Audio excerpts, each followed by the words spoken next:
la grâce, papa, dont nous bénéficions, en nous permettant de pouvoir être enseignés encore sur un sujet bien donné. Père, je reconnais et je sais qu'à chaque fois, Père, que tu nous donnes un sujet, à chaque fois, papa, que tu nous donnes une orientation, un thème, ce n'est pas forcément, papa, parce que nous sommes paresseux, mais c'est parce que, papa, devant ou bien quelque part, papa, ce message encore va nous aider à pouvoir peut-être quitter de la paresse.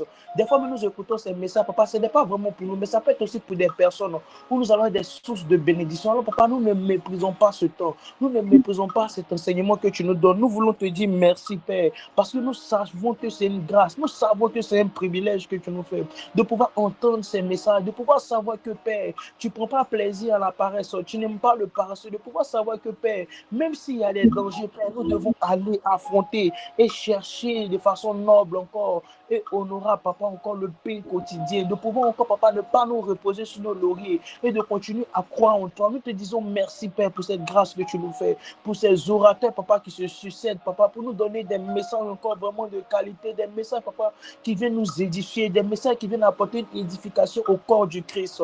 Alors, papa, nous te demandons pardon pour toutes les fois nous avons méprisé cet enseignement, pour toutes les fois nous avons méprisé ces moments de rencontre, pour toutes les fois, papa, nous avons, papa, pris une posture, papa, qui ne convenait pas, ou n'a pas honoré ce message, papa. Nous voulons te demander pardon, nous voulons te demander pardon, nous voulons te demander pardon. Pour toutes les fois, nous méprisons, pour toutes les fois, papa, nous négligeons, pour toutes les fois, papa, nous ne venons pas, papa, juste pour pouvoir écouter, mais pour toutes les fois, nous venons, Père, pour pouvoir juste faire acte de présence, pour pouvoir venir faire montrer que nous sommes là, papa. Nous te demandons pardon, Père, pardon pour tout, Jésus. Les qui bros, qui te les brariando, et catarabaché de bres, qui te les beriando, nous ne prenons rien pour acquis et nous savons que c'est ta grâce, oh Père. Derrière ces personnes qui cherchent ce type de message, à nous, tu fais cette grâce, Père. Et nous sommes vraiment reconnaissants parce que nous savons que nous ne sommes pas les plus parfaits. Nous savons que nous ne sommes pas, papa, les personnes que tu veux voir le plus être productives. Mais, papa, tu nous fais la grâce, papa. Nous ne méritons pas ce message. Nous ne méritons pas cela. Mais tu nous fais grâce, Jésus, et nous te disons merci. Nous te disons merci. Nous te disons merci. Merci, Jésus. Merci, Jésus. Merci, Jésus. Merci, Jésus. Merci, Jésus. Merci, Jésus. Merci, Jésus. Père, nous voulons bénir ton Saint-Nom. Nous voulons te rendre grâce. Nous bénissons ton Saint-Nom, Père. Lidele brada shekete le bra. Uzi katarabadias kunteleberiade. Rego chateleberi andoro.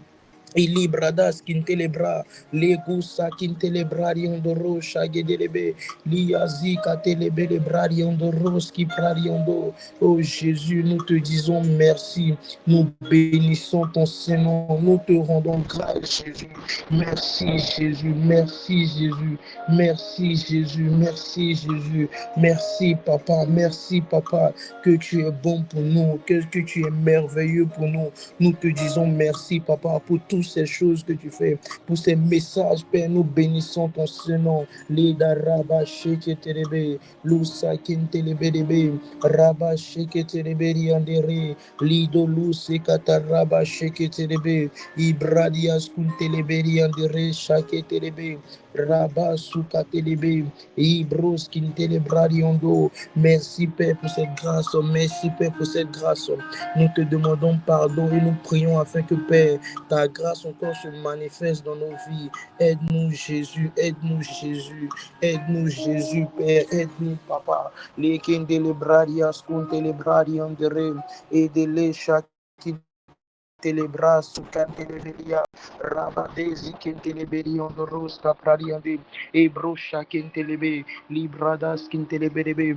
Merci Jésus, merci Jésus, merci Jésus, merci Jésus, merci Jésus. C'est avec honneur, Papa, que nous tous sommes là. C'est avec encore, Papa, reconnaissance et action de grâce que nous sommes là, Jésus. Nous te disons merci Jésus, merci Père, pour cette plateforme que tu nous as donnée. Merci Papa pour les rendez-vous des mercredis. Merci Papa pour ces cultes en ligne. Papa, nous bénissons ton Saint-Nom.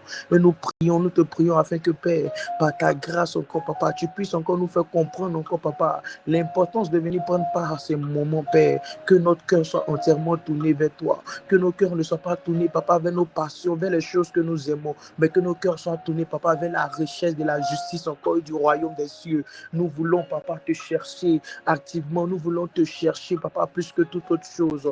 Ne nous laisse pas, papa, nous égarer. Ne nous laisse pas, papa, nous perdre. Ne nous laisse pas, Jésus, nous en aller, nous éloigner de toi. Garde-nous près de toi. Et qu'au travers de ce moment, papa, le message encore, l'instruction que tu veux nous donner, la force encore, la sagesse que tu veux nous donner durant ces thèmes, durant ces enseignements, Père, je prie, papa, qu'elle soit téléchargée en chacun de nous, dans le nom puissant de Jésus, dans le nom puissant de Jésus, dans le nom puissant de Jésus. Les kataraba shedebe de bro, lisa kinterebe de bradiondoro, ikataraba shedebe skintelebe libradiondo, raba sheketebe debe, regus kantelebre diondoro skapradiande, redo shakintelebe debe. Nous bénissons ton Saint-Nom, Jésus. Nous bénissons ton Saint-Nom, Jésus. Nous bénissons ton Saint-Nom, Jésus. Nous bénissons ton Saint-Nom, Jésus. Et nous te rendons grâce pour ce privilège. Nous te rendons grâce pour ce privilège. Nous te rendons grâce pour ce privilège. Maradias que prediando, libradias que velebrede chaque telebe. Nous te rendons grâce, papa, pour ce privilège.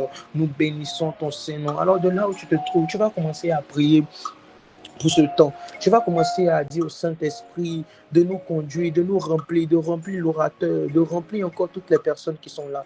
Parce que quelque part, ce n'est pas seulement l'orateur qui a besoin de la plénitude du Saint-Esprit, mais nous aussi, nous avons besoin de la plénitude du Saint-Esprit, afin que les passages, afin que le message qui va être donné, les paroles qui vont être relâchées, les bénédictions qui vont être relâchées, nous serons capables encore par l'Esprit de Dieu de pouvoir les saisir, de pouvoir les mémoriser, de pouvoir les mettre encore en action. Les bradas sheken. Alors prie aussi pour ton cœur. Demande à l'Esprit de Dieu de te donner un cœur, parce que nous ne savons même pas comment se disposer. Nous ne savons même pas comment demander. C'est l'Esprit de Dieu qui nous montre toutes ces choses. C'est l'Esprit de Dieu qui fait ces choses au travers de nous. Alors demande à ce que l'Esprit de Dieu t'aide, afin que ton cœur soit encore semblable encore à la bonne terre, semblable encore à ce cœur qui porte des fruits, à ce cœur encore qui n'a pas de ronces, à ce cœur encore libradage qui où encore les épines, où les oiseaux ne viennent pas voler, à ce cœur encore rocailleux, librada shaken telebe, mais qui peut te faire la grâce encore de pouvoir avoir un cœur libre, douce, capradiando, semblable à la bonne terre, cette terre-là même qui reçoit la parole et arrive à porter du fruit. Les kate librada shaken telebe, l'osé pradiando roche qui veut librer, l'issakin telebrediando, Esprit de Dieu, nous te demandons de nous remplir, remplis-nous de toi, remplis-nous de toi, que nous soyons remplis. Remplis ton serviteur, remplis-nous de toi, que durant cet enseignement, des grâces, des bénédictions, papa, des manifestations peuvent se passer, Père, que tu nous donnes des visions, que tu nous donnes des instructions au travers de ce message, papa. Nous te disons merci pour cette grâce et nous bénissons ta parole, papa. Nous prions pour ta parole, bénis ta parole, que ta main accompagne encore ta parole. Inspire, papa, Likendo Chatelebres Cantelebe, ton serviteur. Nous prions, papa, Ligedi de Braché Kentelebe, Esprit de Dieu, Likatarabadion de Rose Kebelebe, Esprit. Inspire encore les pensées de son cœur et les paroles de sa bouche, que cela puisse venir de toi, que tu puisses encore sanctifier ces paroles, sanctifier, afin que, Père, la puissance du Saint-Esprit puisse l'accompagner dans le nom puissant de Jésus-Christ. De la même manière, Jésus pouvait parler et des captifs pouvaient être libérés, des démons encore plus s'enfuir. Père, je prie qu'au travers de ce moment, lorsque l'orateur sera en train de parler, que l'Esprit de Dieu se manifeste au travers de lui, afin que, Père, tout esprit de paresse puisse tomber, tout démon de la paresse puisse tomber, tout esprit, papa, qui retient les gens captifs encore, papa, dans les zones de confort puisse tomber, que les chaînes encore, papa, puissent se rompre dans le nom puissant de Jésus-Christ. Likatelebro chandebres kintolo bradiande, lakintelebras kantelebo chakentelebelebra, rabasheketelebelibras kuntelebe. Papa, nous te rendons grâce et nous bénissons ton Saint-Nom pour la grâce, le privilège que tu nous fais en ce jour, en nous permettant de pouvoir prendre part à ce moment. Père, bénis, dispose les cœurs, Esprit de Dieu, mets en nous, papa, l'esprit encore de concentration, que tout ce qui est esprit de divagation soit chassé, ôté, et que notre cœur, papa, encore soit encore assoiffé de toi encore ce soir pour pouvoir recevoir ce que tu veux nous donner. C'est dans le nom puissant de Jésus-Christ que nous avons prié. Amen, amen, amen. Que Dieu vous bénisse. Je vais laisser la parole à l'orateur de ce soir, le message du soir. Que Dieu vous bénisse. Alors, shalom, shalom. J'espère que vous allez bien, que vous m'entendez bien. Si vous m'entendez, veuillez me laisser savoir, s'il vous plaît. Gloire à Dieu, gloire à Dieu. Alors, comme vous le savez, on est toujours sur le même thème, détruire l'esprit de la paresse. N'est-ce pas? Et comme texte principal, on va prendre aujourd'hui Jérémie 29, verset 11.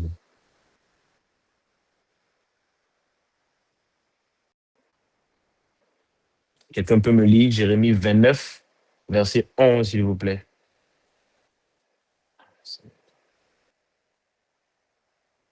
Je peux?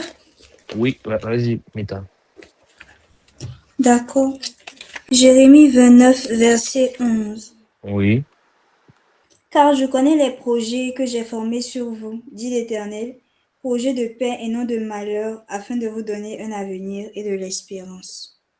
Amen. Alors, c'est bien ça, Jérémie 29, verset 11. Car je connais les projets que j'ai formés sur vous, dit l'Éternel, projets de paix et non de malheur, afin de vous donner un avenir et de l'espérance.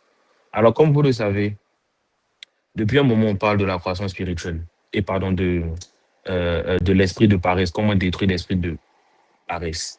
Et on a parlé des pieds, on a parlé des mains, on a parlé du cœur. Aujourd'hui, je veux que vous mettez votre attention sur les projets. La Bible dit car je connais les projets, c'est-à-dire Dieu connaît ce qu'il doit faire. Et pour connaître les projets, tout ce qui est projet est en rapport avec le visuel. On va parler des yeux. Pourquoi les yeux? Parce qu'en fait, les yeux représentent la vision en vrai de vrai. Voilà. On peut dire en quelque sorte que les pieds nous servent de marcher. On a dit être en activité, n'est-ce pas? Les mains nous servent à travailler. On a parlé de œuvrer. Et puis, on avait dit que le cœur nous aide à persévérer, si on se rappelle bien. Mais aujourd'hui, on va parler des yeux parce que, en fait, c'est les yeux qui nous montrent la direction. Voilà. Sans vision, les pieds ne marchent pas dans un sens précis, en fait. Voilà. Et les mains vont travailler inutilement. Et puis, vous allez voir que le cœur va finir par se fatiguer. Donc, en vrai, la vision donne un sens. Voilà. Et comme la vision donne un sens, c'est Dieu même qui est le premier visionnaire. Avant même de créer le monde, n'est-ce pas? Dieu avait un projet. Avant même que la lumière existe, elle avait déjà existé dans ses pensées. Avant qu'Adam soit créé, Adam existait dans les pensées de Dieu. Donc, ça veut dire qu'Adam était un projet.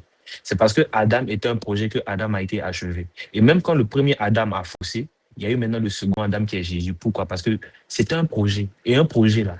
La dernière fois, Christian, qu'est-ce qu'il a dit? Le pasteur a dit ouvertement, quand tu es déterminé, tu finis toujours par terminer. N'est-ce pas? Et il a pris l'exemple, si on se rappelle bien, euh, de la construction. Le pasteur nous avait dit par là que tu peux, tu peux pas rentrer dans une maison, tu dis aux maçons, venez, construisez. Ils vont dire, mais aïe, on construit quoi? N'est-ce pas? Mais par contre, l'architecte va venir leur montrer le plan. Ils vont dire, OK, on doit faire les toilettes à gauche, on doit faire le truc à droite, on doit faire ça ici. Parce que tout projet nécessite un plan. Et tout plan envoie une organisation. En vrai de vrai, la paresse vient souvent parce qu'on est désorganisé. Tu es désorganisé parce que souvent, tu ne sais pas par où commencer, par où terminer. N'est-ce pas? Tu ne sais pas par où commencer, par où terminer. Puis toujours, tu as dit, bon, tiens, ça, rien mais ça demain. Ça, là même, rien mais ça demain. Moi-même, je me rappelle quand j'étais truc à l'école au Canada. Souvent, il y a des périodes où on te donne un exercice de maison. C'est pas que tu ne sais pas faire, c'est pas que tu ne peux pas faire, mais tu sais pas par où commencer, tu sais pas par où terminer. Et tu t'aides jusqu'à, tu traînes jusqu'à, c'est le dernier jour là. Pouf, comme il y a une pression sur toi, là maintenant l'inspiration vient et tu écris quelque chose. Pourquoi? C'est pas parce qu'on ne connaissait pas, mais c'est pas parce qu'il y a un problème, non. C'est parce qu'en fait, on ne savait pas par où commencer, par où terminer. Pourquoi? Parce qu'il n'y avait pas une structure dans notre manière de bosser même. Il n'y avait pas une structure, on n'avait pas de plan, on n'avait pas de projet bien défini. Voilà. Regardez très bien dans le verset de Jérémie 29, verset 11. Car je connais les projets que j'ai formés sur vous, dit l'Éternel, n'est-ce pas? Projets de paix et non de malheur, afin de vous donner un avenir et de l'espérance. Dieu n'a pas dit, je vais réfléchir à votre avenir. Il dit, je connais les projets que j'ai formés sur vous. Ça veut dire que Dieu ne vit pas toujours dans l'improvisation. Il connaît ce qu'il fait. La dernière fois, c'est pour ça que le pasteur Auclair disait, on peut flotter une fois, deux fois, trois fois, mais quatre fois, ça devient du désordre. Ça veut dire que tu ne connais pas les projets. que tu as toi-même. Avant de créer, Dieu conçoit. Avant de bâtir l'homme, il a imaginé l'homme. Avant d'envoyer Jésus, il a préparé Jésus. Donc, en fait, Dieu, c'est un Dieu de dessein. Et la dernière fois, quand on parlait, la première fois, on a prêché sur détruire l'esprit de la paresse, on a dit que Dieu, c'est un artiste. Et il utilise l'homme pour s'exprimer afin de contempler sa créature. N'est-ce pas? Donc, Dieu, c'est un artiste. Pourquoi c'est un artiste? Parce qu'il a des projets, il crée. Tout artiste est créateur. Tout artiste est créateur. Tout artiste crée. Tout artiste veut créer de nouvelles choses, de nouvelles mélodies, de nouveaux rythmes. Je me rappelle dans le monde, il fut un temps où, dans le passé, où il partait au studio, on se blaguait un peu entre rappeurs. Tu veux créer, tu veux faire quelque chose, tu veux innover. Et Dieu, c'est le meilleur des créateurs et il nous utilise comme canal. Voilà. Et avant que Dieu nous donne une mission, il avait déjà imaginé ta destinée. Donc, en vrai de vrai, mon frère et ma soeur, toi qui m'écoutes aujourd'hui, tu n'es pas un accident. Tu n'es pas une erreur. Tu es la pensée de Dieu qui est devenue palpable. En fait, tu es la pensée de Dieu qui est devenue visible. Si tes parents te disent, toi là, mais ils ne voulaient pas ta voix, hein, c'est pas erreur, je t'ai eu. Hein. C'est ce qu'ils pensent, mais ce n'est pas une erreur. Dieu ne fait rien au hasard. Dieu, il ne fait rien au hasard. Ce n'est pas un accident. Donc, tu es là pour accomplir une mission sur la terre. Tu es là pour accomplir une mission. Et vous devez comprendre que toute création commence par une vision. À chaque étape, là, regardez dans Genèse 1 même, comment la Bible commence. À chaque étape, Dieu parle, puis Dieu crée, puis Dieu regarde. Regardez, Genèse 1, verset 3 à 4. Qui peut me lire ça, s'il vous plaît? Genèse 1, verset 3 à 4.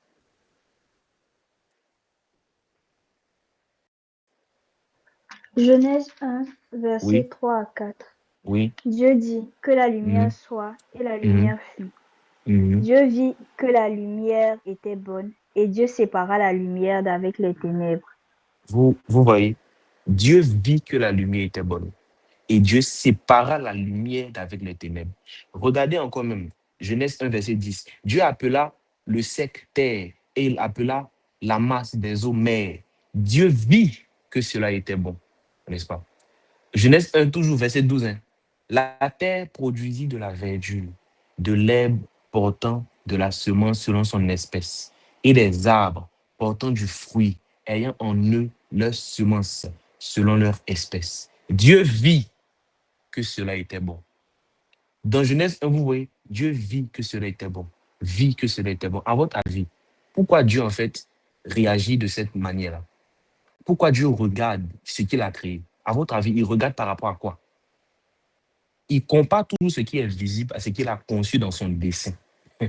Est-ce que vous comprenez? Quand on dit Dieu vit que cela était bon, ce n'est pas qu'il vit que cela était bon comme ça. Il vit que cela était bon par rapport à ses desseins pour la création, par rapport à ses plans pour la création, par rapport à ses desseins, par rapport à ses plans.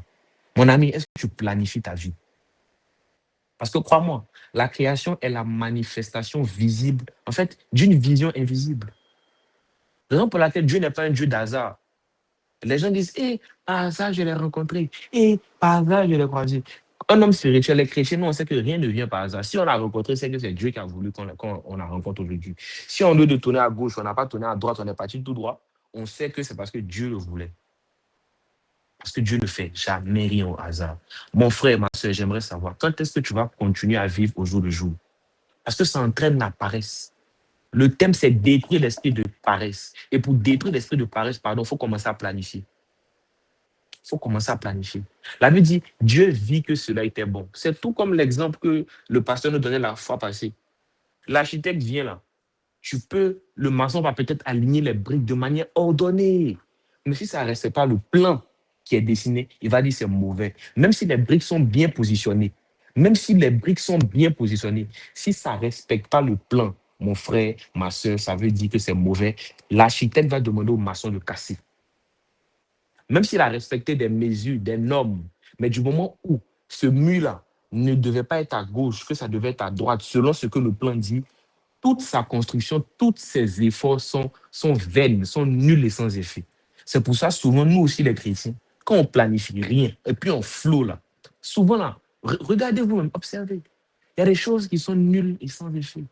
Souvent, le Saint-Esprit peut te pousser à faire des choses au-delà de tes entraînements. C'est-à-dire là, tu sors du plan même que tu as prévu. Tu sors du plan même que toi et puis Dieu vous avez décidé. Il te dit, va, il n'y a pas de souci. Là, tu es poussé par le Saint-Esprit, tu es poussé par sa voix. Il t'envoie. Toi-même, tu ne comprends pas, mais il t'envoie. Il n'y a pas de souci. Mais Dieu n'agit pas toujours comme ça. La plupart du temps, il te prépare, il te prévient, puis il t'envoie. Donc, il faut qu'on sache discerner. Il y a des efforts qu'on fait, c'est en vain. Il y a des efforts qu'on fait, c'est en vain. J'ai donné tout de suite l'exemple du maçon et puis de l'architecte. Tu peux, tu peux bien prêcher, tu peux, tu peux bien évangéliser, tu peux, quoi? Tu peux bien faire des choses. Mais est-ce que ce que tu fais bien, là, c'est dans le plan de Dieu, mon frère?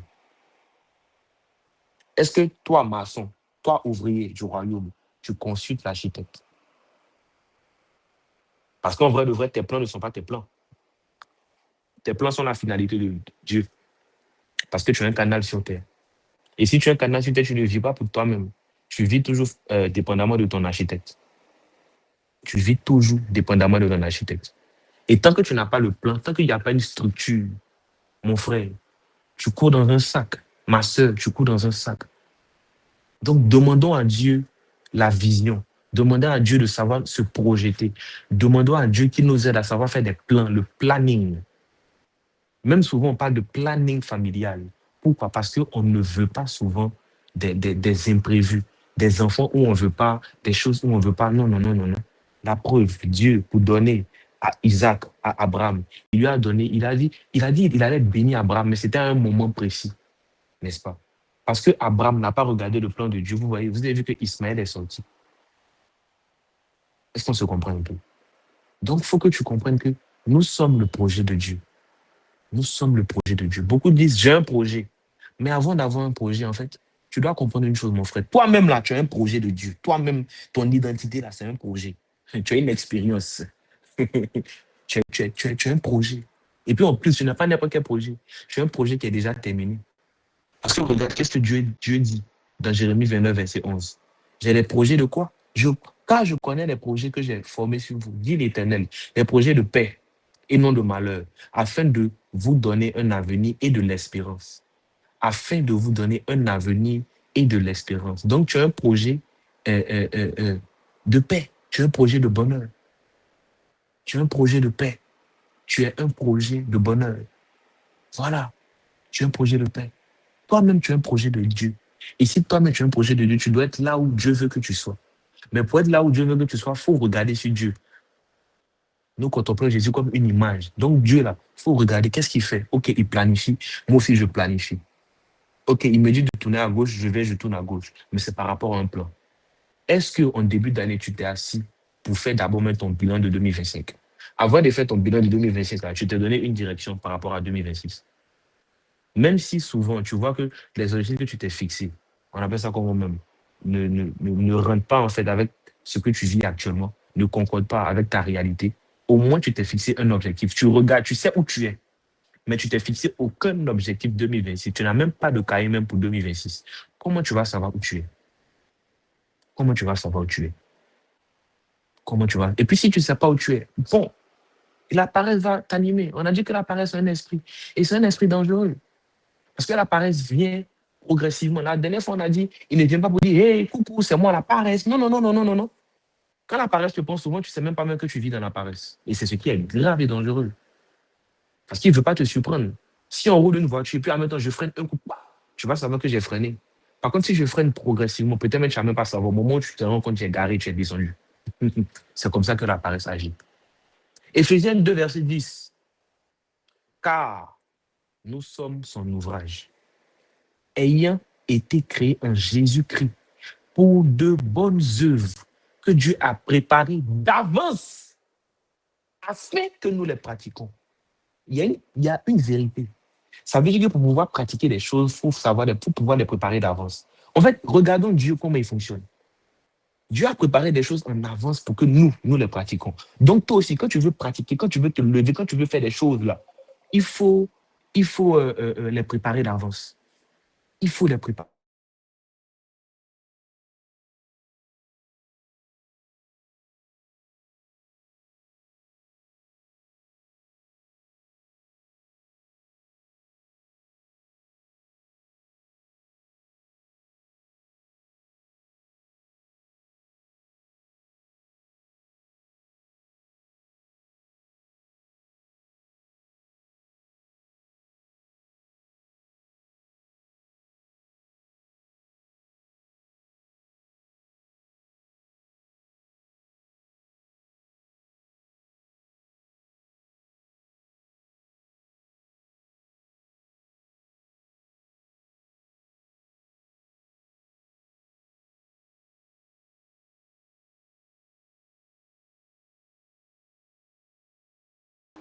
Ton micro est fermé, Ismaël.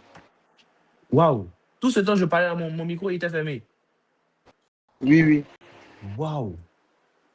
Ouais, ton micro était fermé hein, depuis tout ce temps. Jésus, ta grâce. Alors, je reviens encore. Éphésiens 2, verset 10.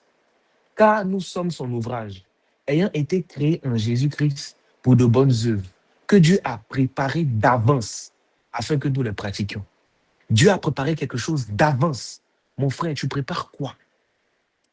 Mon frère, ma soeur, est-ce que tu planifies quelque chose? Mais il y a une vérité. Ça veut dire que pour pouvoir pratiquer certaines choses, pour pouvoir faire certaines choses, il faut les préparer. La Bible dit, quand nous sommes son ouvrage, ayant été créés en Jésus-Christ pour de bonnes œuvres, on a été créés pour de bonnes œuvres, que Dieu a préparé d'avance afin que nous les pratiquions. Même Dieu, même, il prépare quelque chose en avance. Nous, qu'est-ce qu'on prépare en avance? C'est parce que tu ne prépares pas, c'est parce que tu ne planifies pas que la paresse peut venir te manger. Que la paresse peut venir te manger. Souvent, tu sais des choses.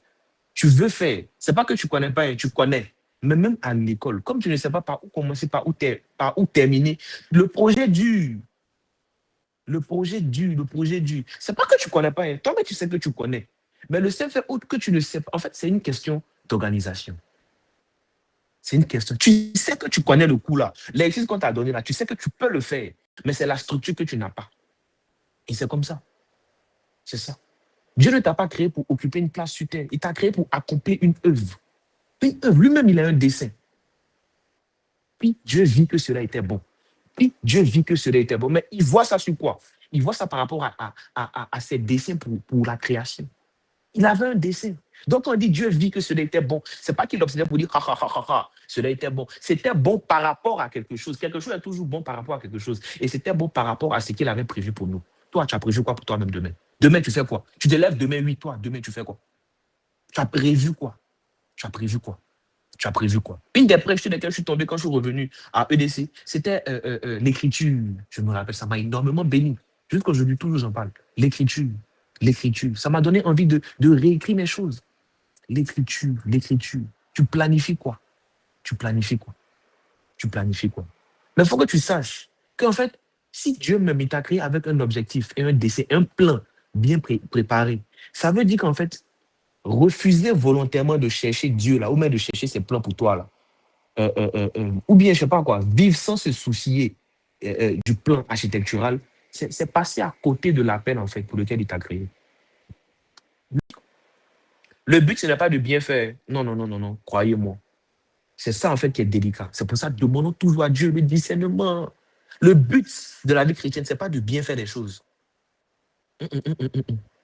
C'est de faire les choses selon la volonté de Dieu. Et souvent, les choses selon la volonté de Dieu, c'est pas forcément bien. Ou bien, c'est pas forcément mal, c'est bon. La Bible n'a jamais dit que Dieu est bien. La Bible dit Dieu est bon. Dieu est bon. Donc, cherchons toujours la volonté de Dieu. La paresse est dangereuse. La paresse est dangereuse. Elle ne te vole pas seulement ton temps.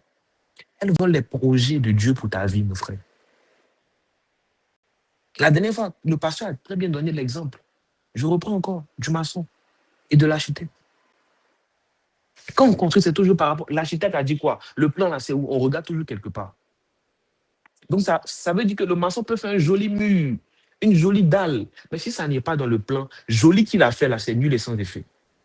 Donc, tu peux bien prêcher, tu peux bien évangéliser, tu peux bien, je sais pas, bien convaincre, tu peux bien gérer tes finances, tu peux bien faire beaucoup de choses. Mais est-ce que c'est ce que Dieu veut pour toi? Ce que tu fais en bien, là, c'est par rapport à quel plan? C'est par rapport à quel plan? Et c'est parce qu'on n'a pas de plan souvent qu'on est paresseux. Quand tout est défini, OK, ici, dans ce projet, je suis à telle étape. D'accord, donc la seconde étape, je dois faire ci. D'accord. OK, donc la seconde étape, je dois faire ça. OK, donc si j'ai obtenu ça, c'est pour ça que même en affaires, si vous avez tout ce qui est business là, ça vient de la Bible. C'est pour ça qu'on appelle business plan. Tu ne peux pas te lancer dans un projet, tu ne peux pas faire un business si tu n'as pas étudié le marché et puis faire un business plan. Le business plan, c'est vrai, c'est pour étudier le marché, pour pouvoir voir le marché intérieur, mais c'est aussi pour anticiper, pour pouvoir voir en fait la construction finale. Parce qu'on ne construit pas dans le vent. On ne construit pas dans le vent. Et croyez-moi, la vision, ça nous donne inconsciemment même une discipline. Oui, Je me rappelle, j'ai lu le livre de Monroe. Quoi même? Le titre, c'était quoi? Euh, J'ai oublié, c'est le pasteur Auclin qui m'avait donné ça. L'image portait un aigle. Oui, l'image portait ça m'a énormément béni. Il parlait de la vision. Il parlait de la vision. Il parlait de la vision. Il parlait de la vision. Et on a compris qu'en fait, sans la vision, même Dieu même n'a pas créé quelque chose. Oui, Dieu a créé le monde avec la vision. Dieu a imaginé quelque chose. Dieu avait un plan. Et c'est parce qu'il avait un plan qu'il a travaillé. Mon frère, si tu ne travailles pas, c'est-à-dire que tu n'as pas de plan. Si tu ne travailles pas, ça veut dire que tu n'as pas de plan. Oui. Parce que quand tu as un plan, tu regardes toujours. Tu regardes toujours quelque chose. Tu regardes toujours quelque chose. Prenons 2 Corinthiens 3, verset 18. Est-ce que quelqu'un peut me lire ça, s'il vous plaît? Voilà, c'était Dr. Miles Monroe, Le pouvoir de la vision. Oui, c'était ça. Et ce livre-là, j'ai compris qu'en fait, non, tout se fait avec le plan, le projet, la vision. Tu vois quoi? Prenons 2 Corinthiens 3, verset 18.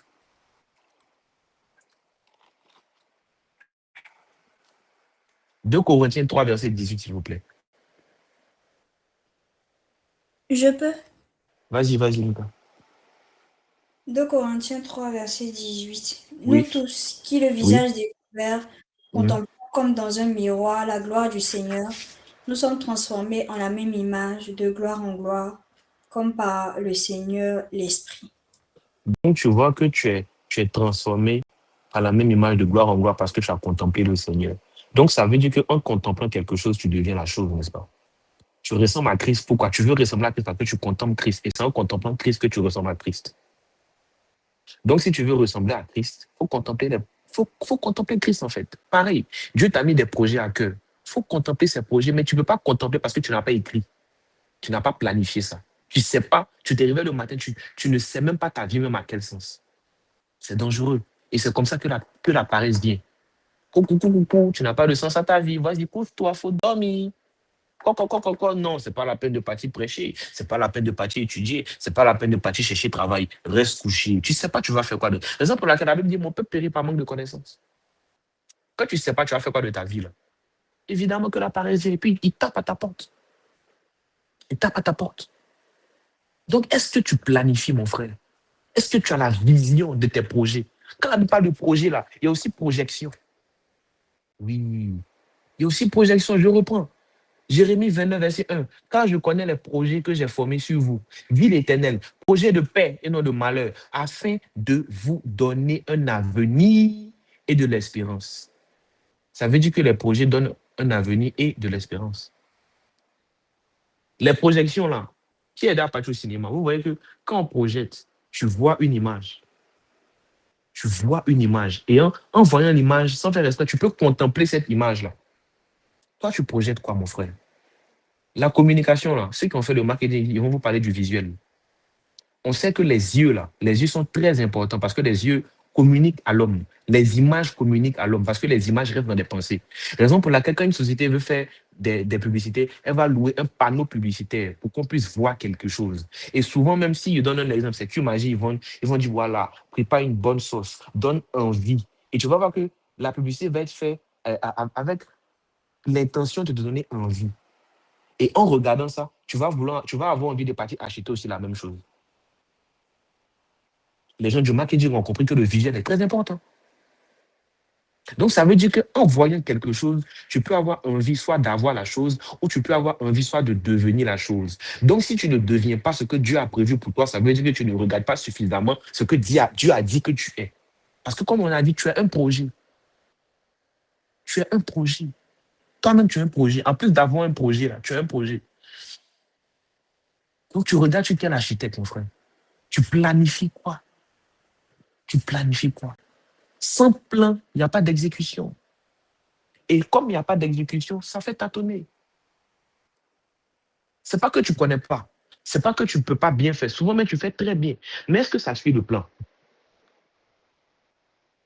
Est-ce que ça suit le plan de Dieu pour toi?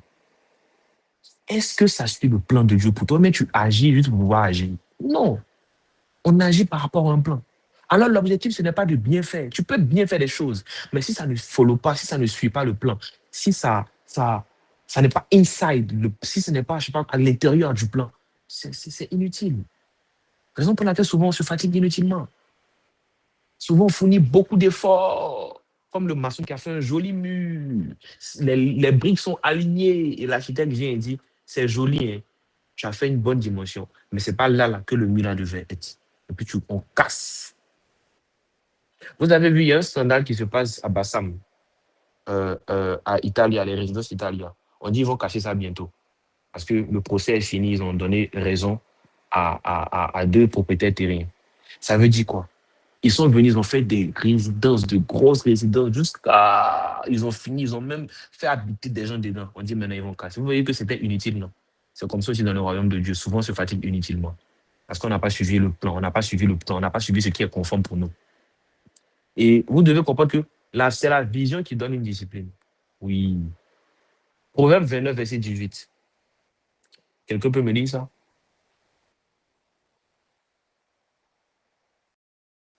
Quelqu'un peut me lire Proverbe 29, verset 18?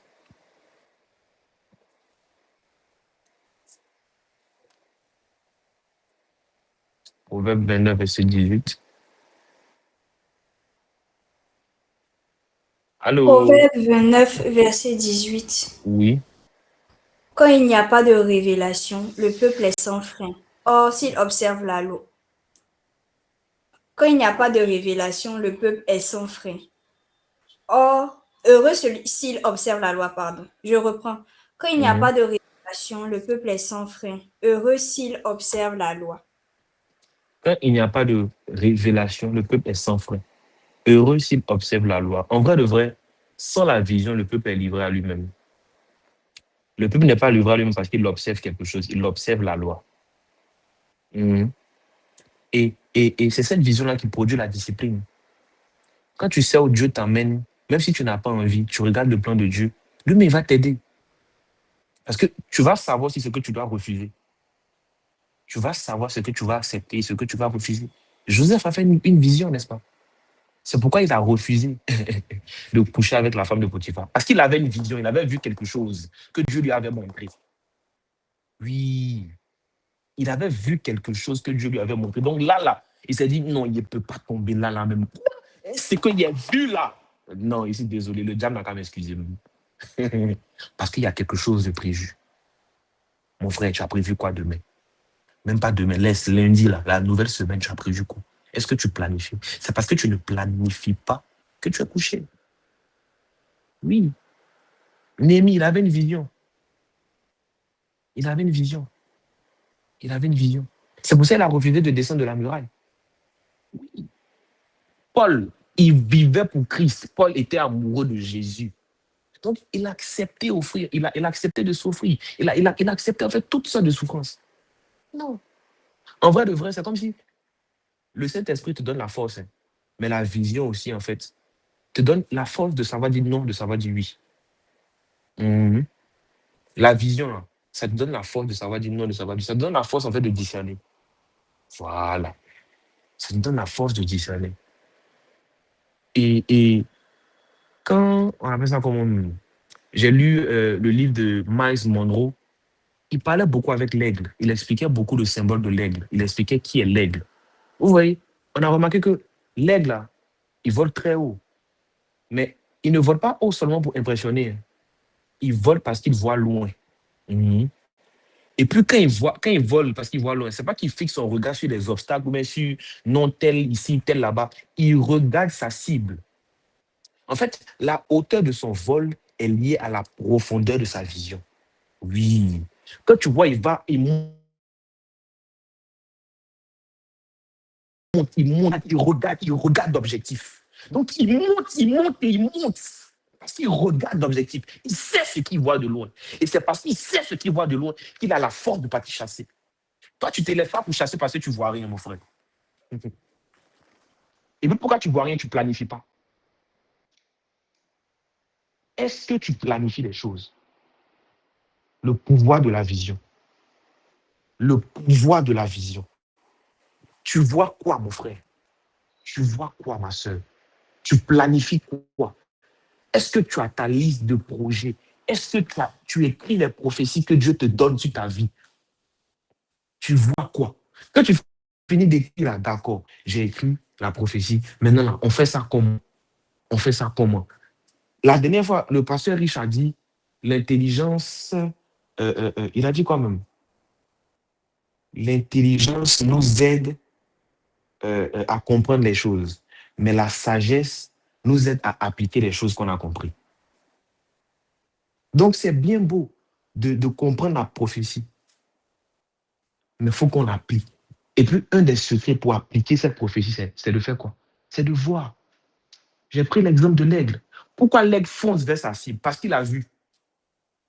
Tu ne peux pas avoir quelque chose que tu n'as pas encore vu. Mon frère, je t'assure, tu ne peux pas avoir physiquement quelque chose que tu n'as pas encore vu, quelque chose que tu n'as pas encore projeté, quelque chose que tu n'as pas encore planifié. Si tu ne t'es jamais vu en train, je ne sais pas quoi, tu t'es jamais imaginé dans une voiture, tu t'es jamais imaginé dans je ne sais pas, dans des jets privés, tu t'es jamais imaginé en train de construire ta famille, tu t'es jamais imaginé avec un ministère de plus de 1 million de personnes. Non, ça veut dire que tu n'as pas encore vu. Et c'est en voyant ça que ça va te donner maintenant le courage de planifier. OK, j'ai vu un ministère où le Seigneur passait par moi pour gagner 1 million de personnes. Quel est le plan? On commence par quoi? On termine par quoi? Quel est le plan? Quel est le plan? Quel est le plan? Même la Bible dit la fin d'une chose vaut mieux que son commencement. Dans cette phrase-là, vous dites oui, la fin d'une chose vaut mieux que son commencement. C'est la fin qui compte. Mais ce que vous ne remarquez pas, c'est qu'il y a un commencement et puis c'est qu'il y a une fin. Donc, dans cette phrase même-là, il y a un ordre. Et s'il y a un ordre, c'est dire qu'il y a un plan. Est-ce qu'on se comprend? C'est dire qu'il y a un commencement, il y a une fin. Toi, tu commences par où, tu termines par où? Bien aimé, tu commences par où, tu termines par où? Ésaïe 40, verset 31, s'il vous plaît. Mais ceux qui se confient en l'Éternel renouvellent leur force. Ils prennent leur envol comme l'aigle. Ils courent et ils ne se fatiguent point. Ils marchent et ne se lassent point. Frère, la Bible dit, ils renouvellent leur force, n'est-ce pas? Ils prennent leur envol comme les aigles. Ils courent et ne se fatiguent point. Ça veut dire qu'ils ne sont pas paresseux. Ils marchent et ne se lassent point. Ils ne se lassent jamais. Raison pour laquelle le royaume de Dieu est un royaume de persévérance. Parce que quoi? Il ne se lasse jamais. L'aigle, là, il ne gaspille pas son énergie à voler sans intérêt, mais sans direction. Il utilise le courant d'air pour atteindre un objectif qu'il a vu. Il a vu. Il a vu. Il a vu. Il a vu. Il a vu. Il a vu. Mon frère, toi, tu vis ta vie par rapport à quoi? Tu as vu quoi? Le plan architectural, il est où? Quand tu finis de voir là, est-ce que tu as planifié? Tu as demandé à l'architecte, à Dieu, oui, c'est que tu m'as montré. Comment on fait pour atteindre ça là? Comment on fait pour atteindre ça là? Et puis doucement, doucement, doucement, doucement, dans tous les cas, il va te bénir. Si tu lui demandes comment on fait, c'est que tu m'as montré là. Sérieusement, il a vu, hein, mais je ne comprends rien, je ne sais rien. Il faut m'aider. Allons-y, il va t'aider. Voilà. Un chrétien qui reçoit là une vision de Dieu, il cesse de vivre au hasard. Ouais. Parce que c'est la vision qui te fait faire des choses, toi-même, tu ne comprends pas. La vision te donne une discipline. Tu sais ce que tu as vu. Donc, même quand tu n'as pas envie de faire là, à cause de la vision là, tu es au pied du Seigneur. Tu n'es pas prêt, frère. Tu n'es pas prêt. Tu n'es pas prêt. Tu vois quoi? Tu projettes quoi? Tu fais quoi? Tu écris quoi? Tu as un livre? Est-ce que tu as un cahier pour tes projets? Tu as ton jour de prière, ok. Tu as ton jour de prière pour les autres, ok. Tu as ton jour d'évangélisation. Je sais pas, est-ce que tu planifies? Parce que comme on a dit, le but n'est pas de bien faire les choses. Souvent, on a le faire selon la volonté de Dieu. Oui. Souvent, Dieu peut te pousser. Va parler de moi à telle personne, telle personne. Tu finis de parler à quelqu'un, tu vois que oui, voilà, tu as mis la graine dans son cœur.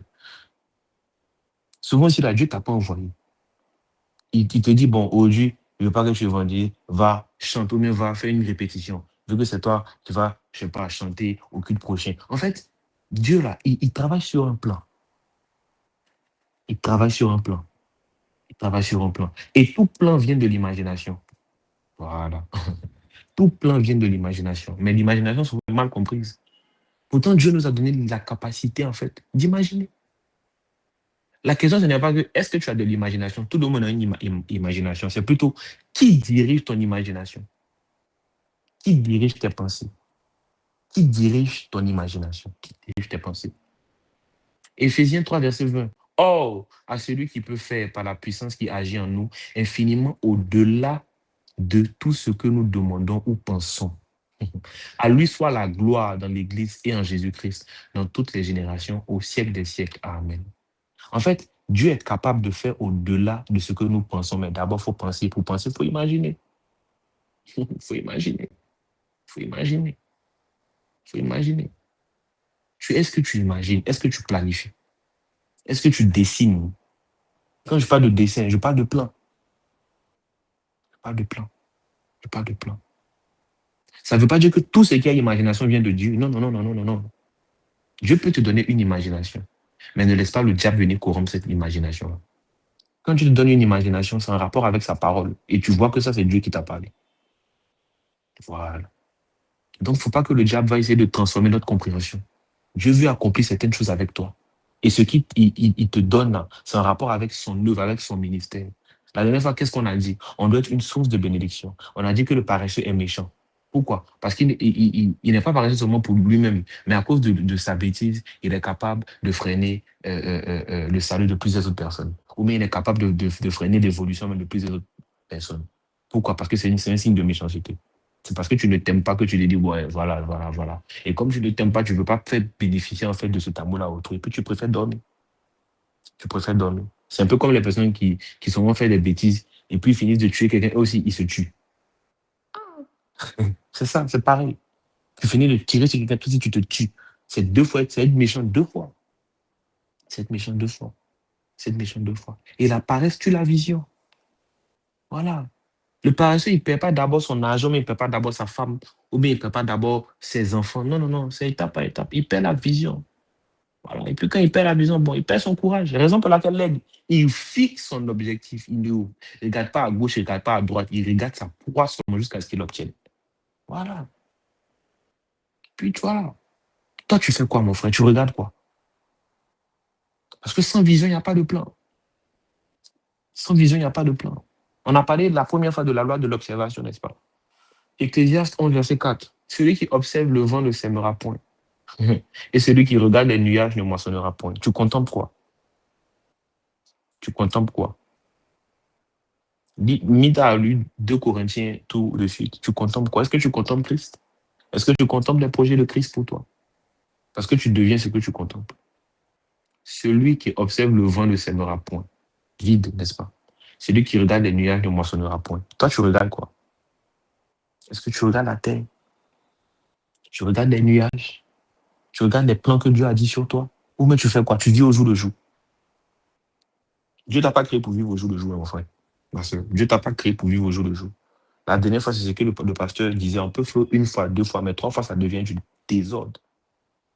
On suit quel plan? Tu suis quel plan? Tu suis quel plan? Écris la vision dans Habakkuk 2, versets 2 à 3. Voilà. La Bible dit quoi? La Bible dit quoi? Écris la vision, n'est-ce pas? Écris la prophétie. Si elle tarde, attends, laquelle s'accomplira certainement. Quelqu'un peut me lire Habakkuk 2, verset 2 à 3, s'il vous plaît, le texte complet.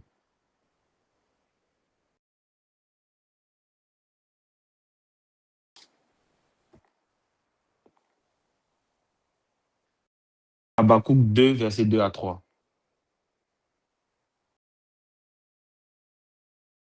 Habakkuk 2, verset 2 à 3. Oh, si tu peux afficher ça, s'il te plaît.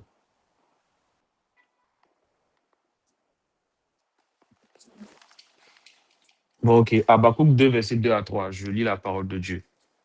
L'Éternel m'adressa la parole et il dit, écris la prophétie, grave-la sur des tables, afin qu'on la lise couramment, car c'est une prophétie dont le temps est déjà fixé. Elle marche vers son terme et elle ne mentira pas. Si elle tarde, attends-la, car elle s'accomplira. Elle s'accomplira certainement. En fait, une vision qui est écrite, ça devient un engagement. Mhm. Et puis une vision qui est oubliée là, c'est un peu comme un rêve abandonné. Donc, est-ce que tu écris tes visions? Est-ce que tu écris les plans que Dieu a pour toi? Est-ce que tu es ordonné? Est-ce que tu es structuré? On a dit quoi? Que sans plan, il n'y a pas d'ordre. Tu n'es pas ordonné, pays, tu ne planifies pas. En vrai, de vrai, pour être ordonné, c'est pas, non, c'est pas, je sais pas comment dire ça, quoi. C'est pas forcément un miracle même. C'est juste le fait de planifier. Une fois que tu planifies, tu deviens automatiquement ordonné. Quand on parle de plan, il y a ordre. Voilà. Voilà. Tu as quel plan? Et la vision est le plan de Dieu, en fait, pour ta vie. Tu peux pas construire une maison sans plan. Pas construire une maison sans plan. C'est impossible. C'est impossible. C'est impossible.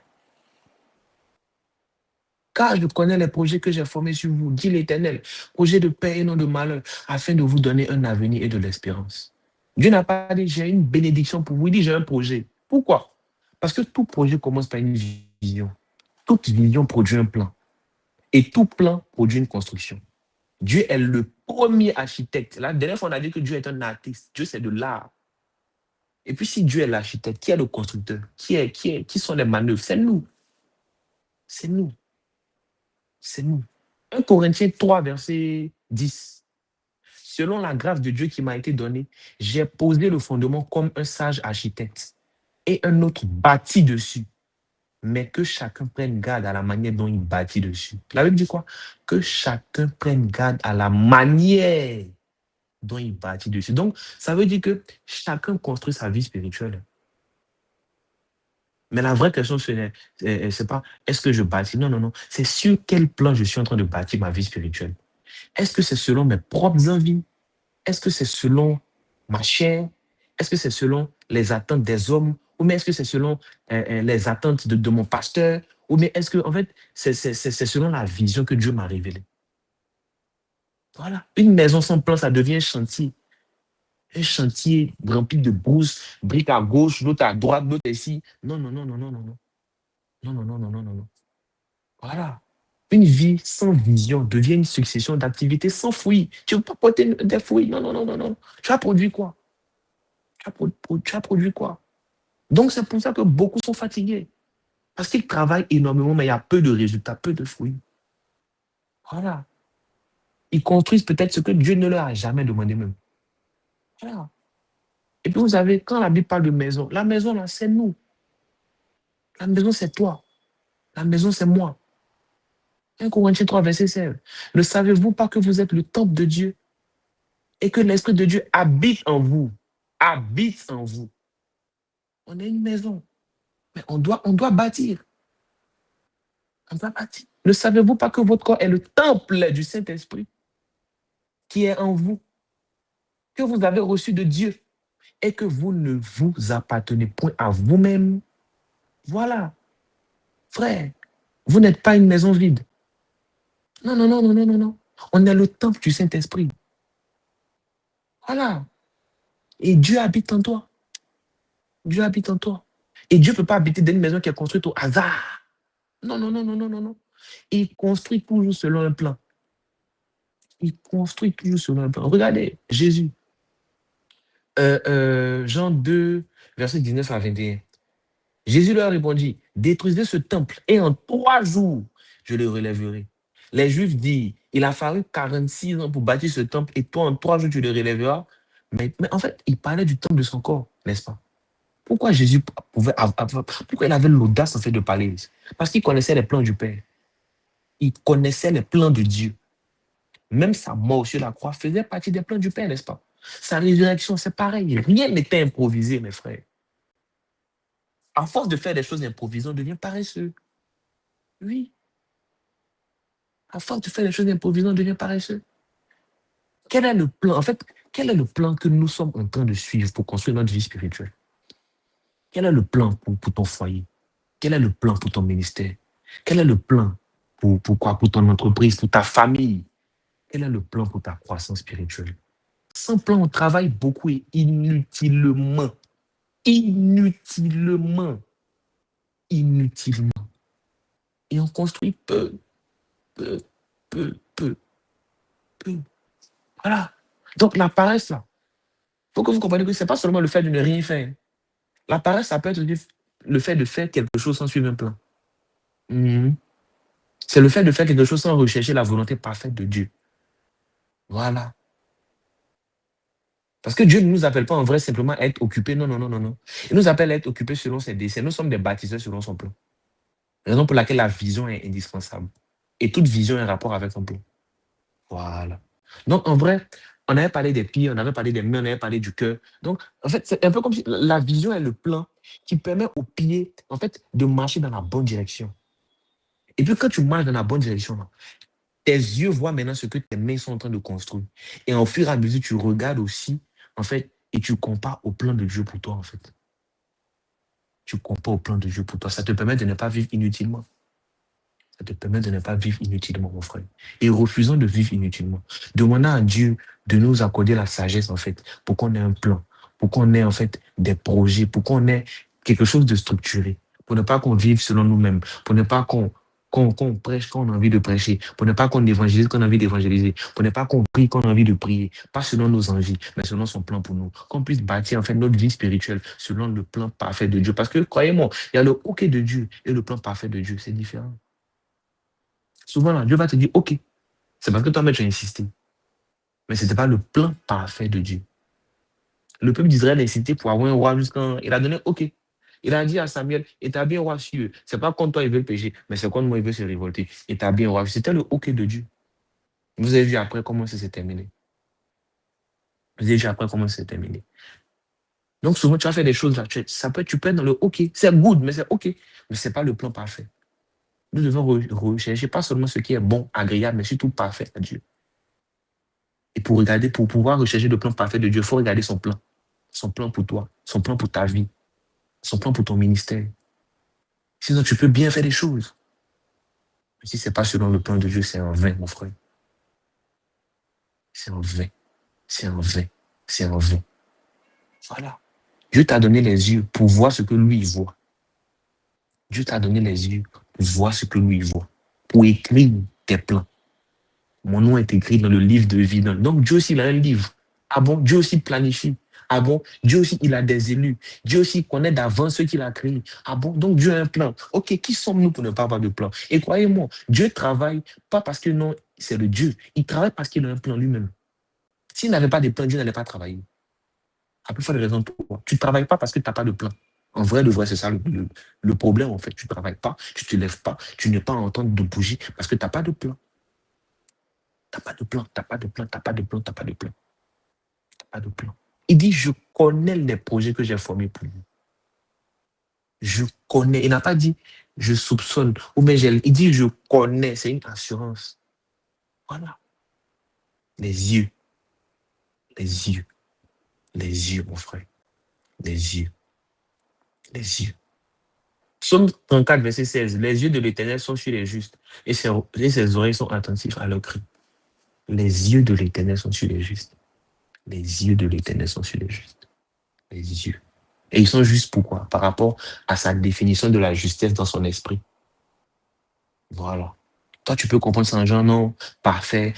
Il n'y a que bon que Dieu, n'est-ce pas? Dieu est parfait. Mais il dit, les yeux de l'Éternel sont sur les justes. Pourquoi David a été inspiré pour comme ça? Parce que les yeux de l'Éternel, il voit. Et il voit par rapport à quelque chose. La Bible dit, Dieu vit que cela était bon. Il vit que cela était bon par rapport à un plan qu'il avait. Mais toi, tu ne peux pas voir si cela est bon parce qu'il n'y a pas de plan. Donc, tu fais pour faire. Tu fais pour faire. Et il faut qu'on arrête. Il faut qu'on demande à Dieu de nous donner, en fait, d'être organisé, d'avoir un plan, une structure à respecter. Les gens vont te trouver souvent un peu carré, mais ce n'est pas grave. Il faut être carré. Il faut être carré. Il faut être carré. Il faut être carré. Et puis, il faut te laisser aussi guider par l'esprit. Parce que vous savez, souvent, à force d'être carré, on risque de ne pas être poussé par l'Esprit Saint. À force d'être carré, on risque aussi de se comporter souvent comme des pharisiens. Oui. Donc, il faut qu'on ait un discernement aiguisé. Tu respectes, tu respectes, tu respectes. Quand Dieu te dit non, là, tourne à gauche, tu tournes à gauche. Non, là, tourne à droite, tu tournes à droite. Mais au moins, il faut lui présenter un plan. Au moins, là, il faut d'abord lui présenter un plan. Il faut lui présenter un plan que tu dois respecter.